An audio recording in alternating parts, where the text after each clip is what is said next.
하나님 아버지 감사합니다. 주의 말씀을 오늘도 삼가 들을 수 있어서 감사합니다. 들을 수 있는 귀와 주의 말씀을 사모하는 눈과 주님의 뜻을 받들고자 하는 마음을 허락하셔서 감사합니다. 오늘도 주께서 허락하신 말씀을 기쁨으로 감사함으로 받아 주님의 선하신 뜻을 알아들은 사람으로서 삶의 자리로 향하고자 합니다. 주께서 말씀하옵소서. 감사하며 예수님 이름으로 기도합니다. 아멘. 네, 오늘은 욥기 22장에서 27장 말씀 함께 읽고 있습니다. 하나님의 지혜대로 사는 삶인데 하나님께서 본래 약속하신 삶이 아니라 삶의 모습이 아니라 악인이나 겪는 그런 재앙과 화의 자리에 있는 의인이 있을 때 이게 의인인가? 아니면 죄 때문에 그런가? 하는 거에 대한 고민? 아니 잠언대로 안 살았는데 잠언대로 살았는데도 불구하고 이런 삶이 나타나다니 그럼 잠언대로 안 산 거 아니야?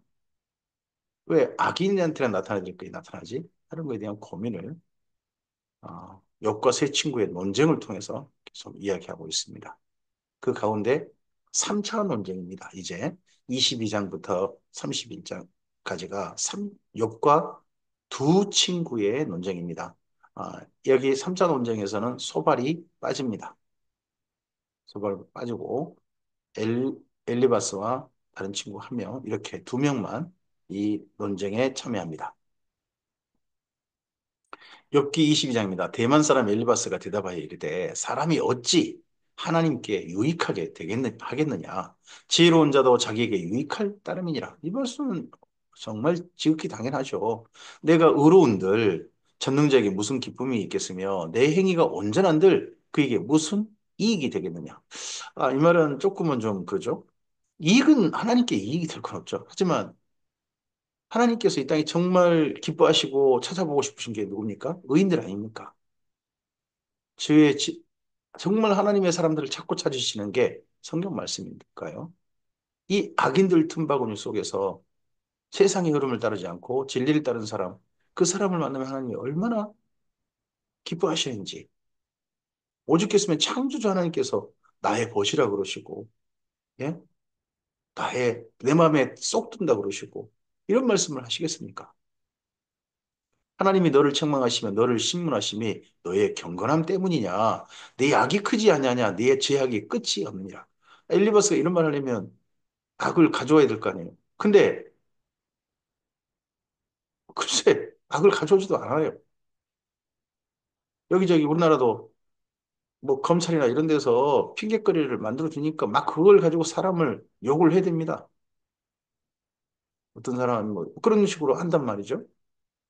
막 누명을 씌워서 그렇게 해요. 악마화해야 하는 그런 거에 딸려가 버리면 이거 엘리바스와 똑같은 태도죠. 여기 지금 저는 엽기에서 엽의 세 친구는 맨 처음에 엽을 정말 이루하러 왔지만 나중에 사탄에게 들린 게 아닌가 저는 그런 생각을 합니다. 하나님의 사람이라면 자기 입장에서 조금 이렇게 어떤 사람을 정죄하고 도도는 근거도 없는데 원인도 없는데 그런 사람이라면 이거 아무리 봐도 엘리바스가 이때는 사탄에게 휘둘린 거 아닌가 한 생각도 해봅니다. 까닭없이 형제를 볼모 잡으며 헐벗은 자에게 의복을 벗기며 목마른 자에게 물을 마시게 하지 아니하며 줄인 자에게 음식을 주지 아니했구나. 욥보고 있다는 겁니다. 욥은 이런 적 없는데. 권세 있는 자는 토지를 얻고 존귀한 자는 거기서 사는구나. 너는 과부를 빈손으로 돌려보내며 고아의 팔을 꺾는구나. 그러므로 올무들이 너를 둘러있고 두려움이 갑자기 너를 음습하며 어둠이 너로 하여금 보지 못하게 하고 홍수가 너를 덮느니라. 너 오늘 이 결과가 네 악을 행한 결과다. 이런 겁니다. 하나님은 높은 하늘에 계시지 아니하냐. 보라, 우두머리별이 얼마나 높은가. 그러나 내 말은 하나님이 무엇을 아시며 흑암 중에 어찌 심판하실 수 있으랴. 빽빽한 구름이 그를 가린즉 그가 보지 못하시고 둥근 하늘을 거니실 뿐이라 하는구나. 어, 그저 자기 앞을 지나나 알지 못한다. 욥이 이제 그런 말을 했죠. 쭉 그런 말을 했습니다. 앞서서 본 21장에서 하나님이 지나가시나 행하시나 나는 보지 못하고 감각도 못했다. 못한다. 하나님 어디 계십니까? 이제 그런 이야기를 그렇게 좀 슬픈할 수는 있었죠. 그걸 또 이렇게 빌미 삼아서 이렇게 말합니다. 내가 악인이 밟던 애적기를 지키려면 여러분 악인이 밟던 애적기를 지킨 적은 없습니다. 그들은 때가 이르기 전에 끊겨버렸고 그들의 털은 강물로 말미암아 함몰되었느니라. 맞죠? 이게 노아홍수죠. 그들이 하나님께 말하기를 우리를 떠나소서 하며 또 말하기를 전능자가 우리를 위하여 무엇을 하실 수 있으랴? 하였으나 하나님이 좋은 것으로 그들의 집에 채우셨느니라. 악인의 계획은 나에게 뭐니라. 그들이 악한 행동을 했음에도 불구하고 노아홍수 전에는 하나님께서 그들에게 똑같이 악인이나 의인이나 똑같이 비를 내리시고 하시다는 거죠. 의인은 보고 기뻐하고 죄 없는 자는 그들을 비웃기를 우리 원수가 망하였고 그래 남은 것이 불이 삼켰느니라 하리라. 이 의인이 보고 죄 없는 자가 옛사람들 비웃었던 것처럼 너 옆 너울을 보고 비웃을 것이라는 거죠. 우리 원수가 망했고 그들이 남은 것을 불이 삼켰다. 여기 지금 처지가 딱 그러하거든요. 너는 하나님과 화목하고 평안하라. 그리하면 복이 내게 말이야. 엘리바스의 한결같은 태도입니다. 근데 이 말씀이 엘리바스만 말이 아니라 어디 말입니까? 너는 하나님과 화목하고 평안하라. 그리하면 복이 내게 말. 이게 잠언입니다. 잠언의 기초적인 근거를 가지고 욥의 지금 현실을 욥의 오늘 현실이 그렇지 않거든요. 하나님의 선물이 임한 삶이 아니라 하나님과 관계가 유지되고 있는 그런 사람의 모습이 아니라 악인에게나 나타나는 그런 결과가 지금 욥의 현실이거든요. 그러니까 너 오늘이 너를 말한다. 너가 악인인 걸. 이런 식으로 엘리바스 계속 말하고 있는 거죠. 청하건대 너는 하나님의 입에서 교훈을 받고 하나님 말씀을 내 마음에 두라. 내가 만일 전능자에게로 돌아가면 내가 지음을 받을 것이며 또 내 장막에서 불의를 멀리하리라. 내 보화를 티끌로 여기곤 오빌의 김을 계곡의 돌로 여기라. 그리하면 전능자가 내 보화가 되시며 내게 고귀한 은이 되시리니 이에 내가 전능자를 기뻐하여 하나님께로 얼굴을 들 것이라. 이런 이야기가 이게 여백에는 지금 현재 해당이 안 될지 모르나 일반적인 우리들에게는 다 해당되는 말이죠. 자문에서 일반적으로 하고 있는 부탁이고 권면 아닙니까? 명령이고. 그러니까 엘리바스는 경험자고 나이 든 사람이고 또 약간의 신비체험이 하는 사람이고 거기다가 자문의 일반적인 태도를 견지하고 있는 사람입니다. 그런 사람으로서 여백에 계속 충고하고 있고 여백에 말하고 있는 겁니다. 그 자문을 따르면 도저히 욥은 의인이 아니거든요. 오늘 현실 나타난 모습이.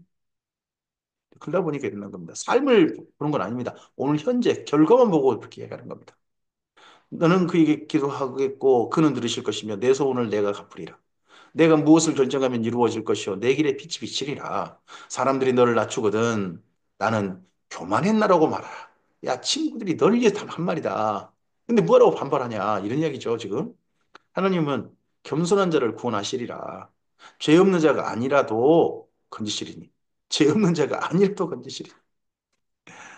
내 손이 깨끗함으로 말미암아 건지심을 받으리라. 지금 엘리바스도 이 욥의 죄는 또 뒷말을 또 살짝 이렇게 또 앞에는 완전히 정지해놓고 난 다음에 뒤에 살짝 빠져나갈 구멍을 만드는 겁니까? 죄 없는 자가 아니라도 건지신다. 이러자 욥이 적극적으로 반발합니다. 욥기 23장입니다. 욥이 대답하여 이르되 오늘도 내게 반항하는 마음과 근심이 있나니 내가 받는 재앙이 탄식보다 무거움이라. 내가 어찌하면 하나님을 발견하고 그의 초소에 나아가랴. 어찌하면 그 앞에서 내가 호소하며 변론한 말을 내뱉치우고 내게 대답하시는 말씀을 내가 알며 내게 이르시는 것을 내가 깨달으랴. 그가 큰 권능을 가지시고 나와 더불어 다투시겠느냐? 아니로다. 도리어 내 말을 들으시리라. 정말 하나님으로 나가면 하나님께서 나를 물리치신 게 아니라 내 말을 들어주실 것이다. 자기는 의인이라는 거죠. 거기서는 정직한 자가 그와 변론할 수 있은즉 내가 심판자에게서 영원히 불쌍하다. 그럼 자기는 정직하다는 얘기죠. 그런데 내가 앞으로 가도 그가 아니 계시고 뒤로 가도 보이지 아니하시며 그가 왼쪽에서 일하시나 내가 만날 수 없고 그가 오른쪽으로 돌이키시나 배울 수 없구나. 우리의 가장 오늘 현실의 가장 큰 어려움이 뭡니까? 하나님을 믿고 사는데 하나님은 여기 계신다고 하시는데 그분이 안 보인다는 겁니다. 그분을 뵈는 오늘이 아니라는 겁니다. 그분이 실존이 오늘 경험되죠. 그분 실존 앞에 딱 서야 되는데, 실존하시는데, 실존이 전혀 안 느껴지고 안 보이니까, 이게 우리가 고민이 되는 겁니다. 하나님께 대해. 그러나, 내가 가는 길을 그가 아시나니, 그가 나를 단련하신 후에는 내가 승금같이 되어 나오리라. 이게 적극적인 내일을 향한 표현이겠습니다만은, 이게 좀 다르게 번역할 수도 있다고 하고, 좀 다른 번역이 더 옳은 번역이라고 봅니다. 내가 가는 길을 하나님이 아실 것이다. 그가 나를 단련해 보시면은 내가 순금이었던 것을 순금 자체로 나올 거죠. 예전부터 순금이었다는 겁니다. 이 지금 재앙 전에는 자기는 순금이 아니었다가 이 재앙으로 말하면 더 순금이 되어 나온다. 그런 말이 아니고 재앙 당이 전부터 나는 순금이었다. 애초에. 하고 그의 자기 삶을 말합니다. 내 발이 그의 걸음을 바로 따랐으며 내가 그의 길을 지켜 치우치지 아니했고 내가 그의 입술의 명령을 어기지도 아니했고 정한 음식보다도 그의 입의 말을 귀히 여겼도다. 자기 지난 삶을 이렇게 나는 정금이었다는 삶을 이렇게 강력하게 주장합니다. 그런 뜻이 일정하시니 누가 능히 돌이키랴. 그의 마음에 하고자 하시는 것이면 그것을 행하시나니 그런즉 내게 작정한 것을 이루실 것이라. 이런 일이 그에게 많이 있느니라. 그러므로 내가 그 앞에 떨며 지각을 얻어 그를 두려워하리라. 하나님이 나의 마음을 약하게 하시며 전능자가 나를 두렵게 하셨나니 이는 내가 두려워하는 것이 어둠 때문이나 흑암이 내 얼굴을 가렸기 때문이 아니로다. 지금 욥이 두려워하는 것은 현재 재앙 이런 것들이 자기를 두렵게 하는 게 아니라는 겁니다. 욥기 24장입니다. 어찌하여 전능자는 때를 정해 놓지 아니하셨는고 그를 아는 자들이 그의 날을 보지 못하는고 어떤 사람은 땅에 경계표를 옮기며 양떼를 빼앗아 기르며 고아의 나귀를 몰아가며 과부의 소를 볼모 잡으며 가난한 자를 길에서 몰아내니 세상에 삭대받는 자가 다 스스로 숨는구나. 욥이 본 욥이 앞서서 엘리바스라든지 이 친구들의 말을 자문대로 살면 복을 받고 악인으로 살면 재앙을 당한다 하는 그런 거에 대해서 오늘 현실을 가져옵니다. 봐봐라. 도리어 이 땅에 착하게 사는 사람들이 억울한 일 당하고 그 착하게 사는 사람들, 힘없는 사람들로부터 빼앗아간 사람들은 떵떵거리고 사는 게 오늘이다. 그들은 거친 광야의 들나귀 같아서 나가서 일하며 먹을 것을 부지런히 구하니 빈들이 그들의 자식을 위하여 그들에게 음식을 내는구나. 이들이 다 누굽니까? 억울하게 빼앗긴 착한 사람들입니다. 죄인이라 할 수 없는 사람들이죠. 그냥 가난한 사람들과 힘이 없는 사람들이죠. 밭에서 남의 꼴을 베며 악인이 남겨둔 포도를 따며 의복이 없어 벗은 몸으로 밤을 지내며 추워도 덮을 것이 없으며 산중에서 만난 소나기에 젖으며 가릴 것이 없어 바위를 안고 있느니라.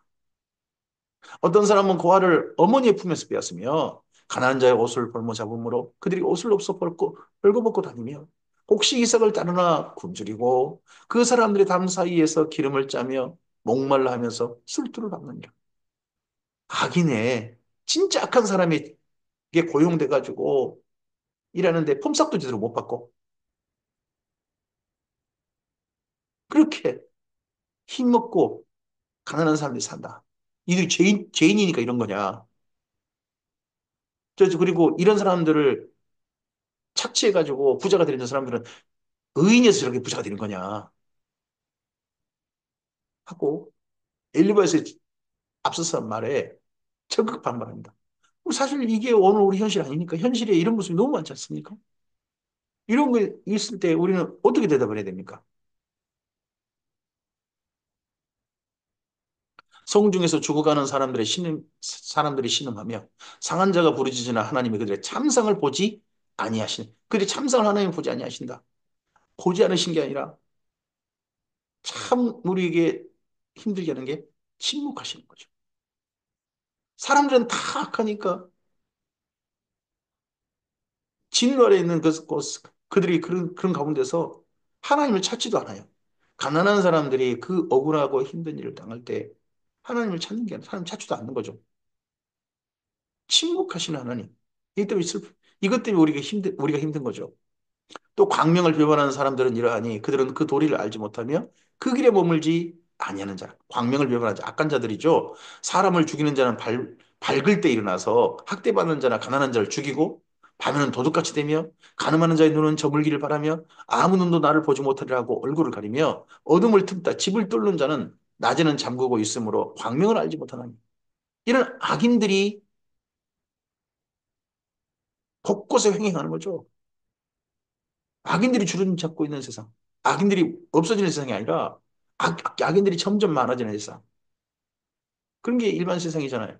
하나님이 계신다면 저 가난하고 그래도 죄가 없는 저 사람들, 힘이 없다는 건 이유 때문에 박해받는 저 사람들, 억울한 일 당한 사람들이 그래도 삶의 보장을 받고 이런 사람들을 이용하거나 이런 사람들을 갖다가 도구 삼아가지고 착취하고 빼앗고 자기 마음대로 악을 저지르 그런 걸 또 가지고 자기 마음대로 악을 저지르고 한 사람들을 벌하시는 하나님을 만나야지. 근데 현실이 그렇지 않잖아. 그에 대해서 이런 현실에 대해서 욥이 강력하게 가져와서 이야기합니다. 그들은 아침을 죽음의 그늘같이 여기니 죽음의 그늘의 두려움을 아니니라. 그들은 물 위에 빨리 흘러가고 그들의 소유는 세상에서 저주를 받나니 그들이 다시는 허도한 길로 다니지 못할 것이라. 물론 욥도 말합니다. 이 악인들은 반드시 이 세상 가운데 끊쳐지는 일이 있게 되고 말 것이다. 가뭄과 더위가 눈 녹는 물을 곧 빼앗나니 스올이 범죄자에게도 그와 같이 하느니라. 모태가 그를 잊어버리고 구더기가 그를 달게 먹을 것이라. 시신이 썩는다는 거죠. 그가 다시 기억되지 아니할 것이니 부리가 나무처럼 꺾이려. 이런 악인들, 떵떵으로 잘 사는 오늘 사는 악인들 전부 다 죽으면 결국은 그 악인의 대가를 반드시 받게 될 것이다 하는 겁니다. 그는 임신하지 못한 여자를 박대하며 과부를 선대하지 아니하는도다. 그러나 하나님이 그의 능력으로 강포한 자들을 끌어내시나니 일어나는 자는 있어도 살아남을 확신은 없으리라. 하나님 앞에 서면 이 악인들의 악함이 반드시 드러날 것입니다. 하나님은 그에게 평안을 주시며 지탱해 주시나 그들의 길을 살피시리라. 자, 하나님께서 이 악인들에게도요, 평안을 주시고요. 악인들의 삶을 살 수 있도록 지탱해 주십니다. 하지만 그들의 길을 살피신다. 오늘 우리가 평안을 이유로 하나님이 없는 것처럼 하나님 무시하고 산다면 반드시 우리 길을 살피신 하나님 앞에 우리는 서게 될 겁니다. 정반대로 이 세상에 참 힘들고 어렵고 억울한 일 당할 때 사람들로부터 누명 쓰고 한다 할지라도 그 길을 살피시는 하나님을 우리는 또한 반드시 또 만나게 될 줄로 믿습니다. 그들은 잠깐 동안 높아졌다가 천대를 받을 것이며 잘려 모아진 곡식이삭처럼 되리라. 가령 그렇지 않을지라도. 능히 내 말이 거짓되다고 지적하거나 내 말을 헛되게 만들 자 누구랴? 세상이 이런다. 하지만 그런 세상 속에서 반드시 하나님은 악인들을 예전 노왕 시대에 벌하신 것처럼 소돔과 고모라를 벌하신 것처럼 하실 것이다. 다만 오늘이 그렇게 흘러가지 않는다 할지라도 그렇게 되지 않는다 할지라도 욥의 이 말이 틀린 말이 없는 거잖아요. 욥기 25장입니다.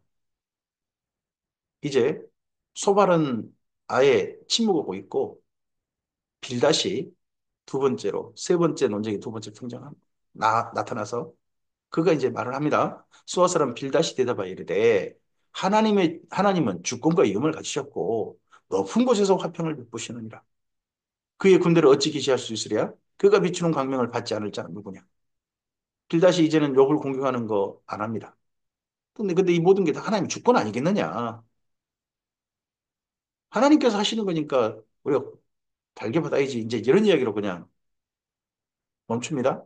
그런즉 하나님 앞에서 사람이 어찌 의롭다 하며 여자에게서 난 자가 어찌 깨끗하다 하랴. 이 말이 맞죠? 맞는데 지금 여백이 그동안 공격했던 말을 끝에 이런 말을 하면 야, 이 말은 진짜 그렇죠. 내가 잘못 말했다. 내가 너에 대해 지적한 건 잘못했다. 이런 말 한마디도 안 하고 그냥 보라 그의 눈에는 달이라도 빛을 발하지 못하고 별도 빛나지 못하거든 하물며 구더기 같은 사람 벌레 같은 인생이냐. 이 말에 우리가 잘못했다는 말을 게 뭐가 있겠습니까?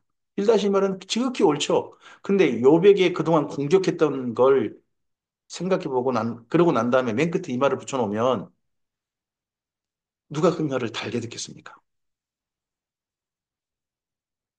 그러자 욥의 마지막 대답, 3차 논쟁의 마지막 대답이 길게 됩니다. 여기 26장부터 31장까지가 욥의 마지막 최후 진술이 되는 거죠. 엽기상에서는 욥이 대답하여 이르되 내가 힘없는 자를 참 잘도 도와주는구나.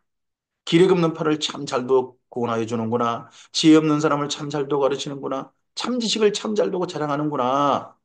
그래, 네 잘났다. 잘나서 정말 예전에 그랬는데 내가 누구를 향하여 말하느냐? 누구의 정신이 내게서 나왔느냐? 죽은 자의 영들이 물밑에서 떨며 물에서 사는 것들도 그러하도다. 하나님 앞에서는 수월도 벗은 몸으로 드러나며 멸망도 가림이 없습니다. 그는 북쪽을 허공에 펴시며 땅을 아무것도 없는 곳에 매다시며 물을 빽빽한 구름에 싸시나 그 밑에 구름이 찢어지지 아니하느니라. 그는 보름달을 가리시고 자기 구름을 위에 펴시며 수면의 경계를 그으시니 빛과 어둠이 함께 끝나는 곳이니라.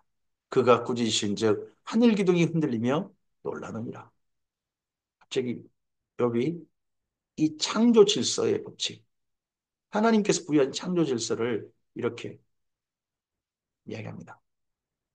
하나님 앞에서는 가림이 없다. 이 천지를 창조 질서를 운행하신 분이 하나님이시다.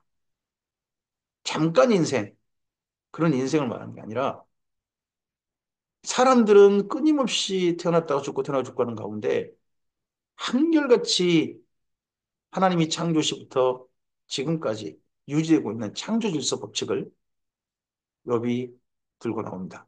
마치 꼭 전도서와 비슷하죠? 인생은 잠깐이다 잠깐이 다는데 이 땅의 모든 만물들은 반복하고 반복하고 똑같은 모습이다.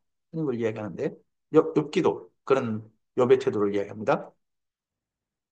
그는 능력으로 바다를 잔잔하게 하시며 지혜로 라합을 깨뜨리시며 그의 입김으로 하늘을 맑게 하시고 손으로 날렵한 뱀을 무찌르시나니 보라. 이런 것들은 그의 행사의 단편일 뿐이요. 우리가 그에게 들은 것도 속삭이는 소리일 뿐이니 그의 큰 능력이 우리 소리를 누가 능히 헤아리라. 하나님께서 하시는 모든 일들은 우리가 다 헤아릴 수 없습니다. 하나님의 큰 능력이 우리 소리 우리가 능히 헤아릴 수 없습니다. 이런 입장이 조금 저쪽 요한계시록에 살짝 있을까요? 요한계시록에 사도 요한이 하나님의 큰 소리를 들었다는 겁니다. 그래서 그것도 기록하려고 했더니 그건 기록하지 마라 하는 말씀을 들었다 한 내용이 요한계시록에 있죠.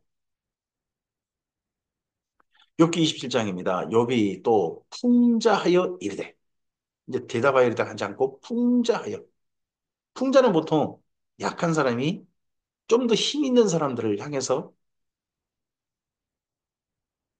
이야기할 때 조금 좀 해학을 섞어가지고 비판하고 세상을 향해서 쓴소리를 남길 때 그때 풍자라고 하죠. 나의 정당함을 물리치신 하나님, 나의 영혼을 괴롭게 하신 전능자의 사심을 두고 맹세. 하나님, 욥은 지금 현재 입장이 그러할 수 있죠. 나의 호흡이 아직도 내 속에 완전히 있고 하나님의 숨결이 아직도 내 코에 있느니라. 결코 내 입술이 불의를 말하지 아니하며 내 혀가 거짓을 말하지 아니하며. 욥은 친구들 앞에서 당당합니다. 나는 결코 너희를 옳다 하지 아니하겠고 내가 죽기 전에는 나의 온전함을 버리지 아니할 것이라. 내가 무슨 죄를 했단 말이냐. 내가 죄를 져서 이런 일을 겪었다고? 나는 결코 너희들이 말하는 그런 죄 지은 적 없다.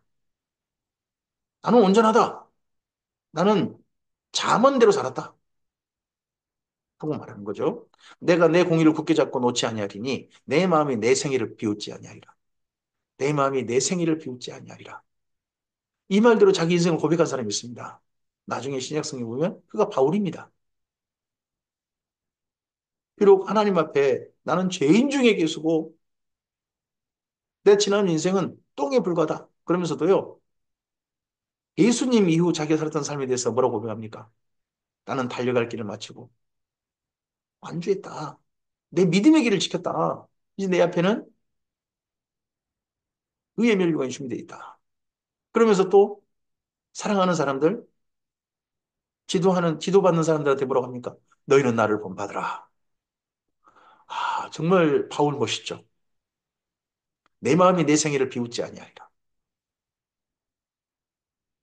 이러한 삶이 예수님 이후 살고 있는 우리의 삶의 당당한 모습이었으면 좋겠습니다. 나의 원수는 악인같이 되고 일어나 나를 치는 자는 불의한 자같이 되기를 원하노라. 불경건한 자가 이익을 얻었으나 하나님이 그의 영혼을 거두실 때는 무슨 희망이 있으랴. 환란이 그에게 닥칠 때에 하나님이 어찌 그의 부르짖음을 들으시랴. 그가 어찌 전능자를 기뻐하겠느냐. 항상 하나님께 부르짖겠느냐. 하나님의 솜씨를 내가 너희에게 가르칠 것이요 전능자에게 있는 것을 내가 숨기지 아니하리라. 너희가 다 이것을 보았거늘 어찌하여 이토록 무익한 사람이 되었는고. 하나님의 모든 창조 질서 법칙과 그리고 이 땅에 부조리한 도리어 힘없고 약한 사람들은 악인이 당하는 그런 재앙을 겪고 있고 악인들은 도리어 떵떵거리고 잘 나가는 의인들이 어떻게 경험할 보상을 오늘 현실에서 하고 있는 그런 속에서도 악인은 반드시 하나님께서 물리칠 것이고 우리의 모든 인생길은 하나님께서 반드시 살펴보셔서 그 앞에서 정당하게 억울함 없게 보살펴 주실 것이라고 하는 생각을 지금까지 한결같이 유지하고 있는 욥이죠. 그런 욥에게 이 친구들의 모든 말들은 무익했다는 겁니다. 무익했다. 악인이 하나님께 얻은 분깃, 포악자가 전능자에게 받을 산업은 이것이라. 그의 자손이 번성하여도 칼을 이하며 그의 후손은 음식물로 버리지 못할 것이며 그 남은 자들은 죽음의 병이 돌 때에 묻히리니 그들의 과부들은 울지 못할 것이며 그가 비록 은을 티끌같이 샀고 의복을 진흙같이 준비할지라도 그가 준비한 것을 의인이 입을 것이요 그의 은은 죄 없는 자가 차지할 것이며 그가 지은 집은 좀의 집 같고 파수꾼의 초막 같을 것이며 부자로 누리려니와 다시는 그렇지 못할 것이요 눈을 뜬즉 아무것도 없으리라. 두려움이 물같이 그에게 닥칠 것이요 폭풍이 밤에 그를 앗아갈 것이며. 우리나라 부자들의 행태를 보면 더 부자가 되고 싶어 가지고 얼마나 아둥바둥 끝까지 최선을 다한지 모릅니다. 어떤 분은 이렇게 말합니다. 부자가 되면 그 부자들이 그 쌓은 부를 가지고 더 나눠줘 가지고 가난한 사람들이 혜택이 갈 거죠. 그건 사람을 몰라서 그런 것 같습니다. 성경은 말합니다. 인간의 욕심은 음부와 같다고 해요. 부자면 더 부자가 되고 싶어 하고 더 가지면 더 가지고 싶어 하는 게 인간이지 나눠준다, 남을 위해 나눠준다? 글쎄요. 이 땅에 수많은 사람들이 자기 부를 뭐 재단을 만들고 뭐 사회를 하는 합니다. 근데 그게 다 착해서 그런 겁니까? 착한 부분도 있겠죠. 근데 그렇게 해야 세금이 어떻게 돌아가니까. 그런 거 아닙니까? 어쨌든지 이 악인에 대해서는 반드시 하나님이 이런 결과를 그들에게 임하게 할 것이다. 이건 욥의 한결같은 태도 견지입니다. 친구들과 같은 게 있는데 근데 그 악인 중에 한 사람이 바로 너다 하는 친구들의 말은 도저히 욥이 용납이 안 되는 거죠. 두려움이 울같이 그에게 닥칠 것이요 폭풍이 밤에 그를 앗아갈 것이며 동풍이 그를 들어올리리니 그는 사라질 것이며 그의 초소에서 그를 몰아내리라. 하나님은 그를 아끼지 아니하시고 던져버리실 것이니 그의 손에서 도망치려고 힘쓰리라. 사람들은 그를 바라보고 손뼉치고 그의 초소에서 그를 비웃으리라. 그런 악인들은 있다 할지라도 나는 그런 악이 아니다 하는 게 욥의 강변이죠. 오늘 여기까지 말씀이고 이어서 욥의 그 다음 마지막 최후 진술을 계속 또 다음 시간에 이어가도록 하겠습니다. 친구들과 욥의 대화를 보면 친구들의 태도가 왜곡된 게 아닙니다. 친구들도 우리가 같은 생각입니다. 그게 잠언의 태도예요. 근데 잠언대로 살았는데 악인이라 겪을 끔찍한 재앙을 겪고 있는 욥에 대한 이해, 진단이 이게 힘든 거예요. 억울한 누명을 쓴 사람들, 그 사람들에 대해서 어떻게 할 거냐는 거죠. 지금 우리 때 세조에 조선왕조 세조 때 그때 생육신이니 사육신이 한 사람들이 있습니다. 그 사람들이 나쁜 사람이라고 본 겁니까? 아니면 조카를 죽여버리고 왕위를 찬탈한 세조가 옳다는 겁니까? 이제 그런 삶 속에서 박평년과 신숙주의 선택에 대해서 우리가 생각하지 않습니까? 엽기도 그러합니다. 한결같이 올바른 삶을 살았는데 도리어 억울한 결과를 지금 현재 처참한 현실에 서 있는 요 사실은 하나님의 호용이셨죠. 그럴 때 우리는 어떤 생각을 가지고 어떤 태도를 가져 어떤 진단을 해야 되는가? 이게 남의 이야기일 수도 있고, 이게 역과 같은 현실이 또 내 현실일 수도 있습니다. 그럴 때 우리는 어떤 태도를 가져야 되는가? 어떻게 내 삶을 해석할 거고, 하나님 앞에 어떻게 설 것인가? 그때 하나 나타나지 아니하신 하나님, 침묵하신 하나님께 우리는 어떻게 할 것인가? 하는 것들을 욥기를 통해서 우리는 그 고민을 봅니다. 이 바벨론 포로들의 이 고민을 우리가 나의 고민으로 함께 이 욥기 속에서 만났으면 좋겠습니다. 그러면서 우리의 삶 속에 그런 고민 속에 있는 우리들에게 결국 나타나신 하나님, 욥기 끝이 그러하죠. 그에게 그를 외면하지 않으시고 그의 길을 살펴보셨고 그에게 나타나신 하나님을 우리도 또한 만났으면 좋겠습니다. 오늘 수많은 사람들이 자기의 길을 갑니다. 그런 길 가운데 우리는 진리의 길, 주의 말씀을 따르는 길을, 하나님의 선하신 하나님 백성의 길을 걷는 우리였으면 좋겠습니다. 그런 우리들 가운데 성령께서도 오실 줄 믿습니다. 주께서 함께 하시는 좋은 하루, 복된 하루 되시기를 주님의 이름으로 축복합니다. 감사합니다.